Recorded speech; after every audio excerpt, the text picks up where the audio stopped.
தினம் ஒரு வேத வினாவிடை பகுதி மூலம் உங்களை சந்திப்பதில் மகிழ்ச்சி. இன்றைய வேதபகுதி மார்க்கு அதிகாரம் 8. பெத்சாயிதாவில் இயேசுவைத் தொடும்படி மக்கள் யாரைக் கொண்டு வந்தார்கள்? 1. காது கேளாத மனிதன். 2. கண் தெரியாத மனிதன். 3. முடவன். 4.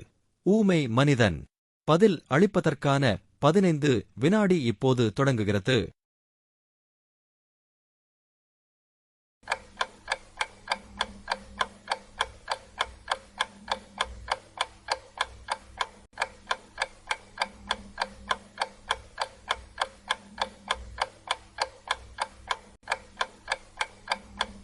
விடையை கீழே பதிலிடவும்.